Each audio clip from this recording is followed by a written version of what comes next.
Obviously, a very challenging game as Miami's trying to clinch regular season title. Certainly played them very well here.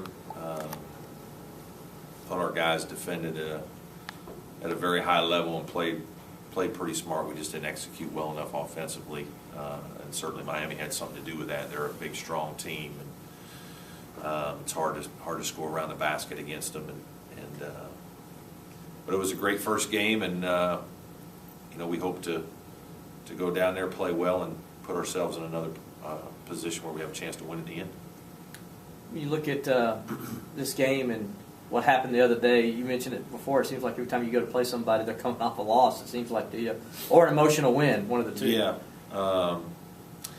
Yeah, it's certainly, Miami. When you watch the film of the Miami-Georgia Tech game, Miami got off to a good start and really had control for a good part of the game, and then maybe took their foot off the accelerator a little bit with a 12-point lead, and the game kind of seemed a little stagnant for a few minutes, and then all of a sudden you look up and it's late in the game, and Georgia Tech has managed to hang around, and a couple plays go their way, and it's a 1 or 2 possession game, and now there's some pressure that shifted to Miami maybe a little bit, or it's one of those things where you're not quite ready for something like that to happen because you think you've been in control for 30, 32 minutes or whatever, 34 minutes of a game, and it was kind of one of those situations where everything seems to kind of go in place for you to kind of steal a game on the road, and that's exactly what Georgia Tech did. Their kids played well, and they executed offensively and made some big shots to steal a game. Certainly that,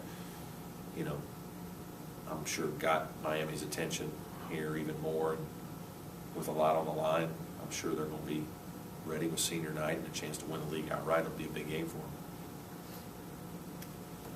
them. Is there any particular message you give to your team when Miami's got all those kind of things at stake?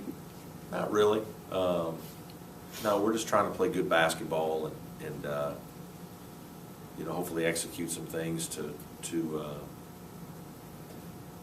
follow a plan to win.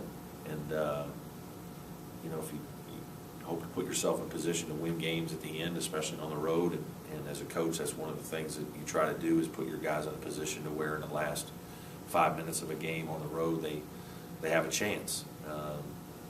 Usually, it's going to come down to guys making some plays to win that game.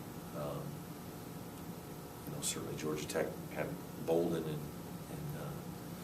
Marcus Georges-Hunt with a great tip. They made a couple shots and a couple big plays at the end of the game to win. And that's what you try to do as a coach is give your guys some confidence, give them a plan, and hope that they can execute it and that it's a good enough situation to put themselves in a position to win a game on the road.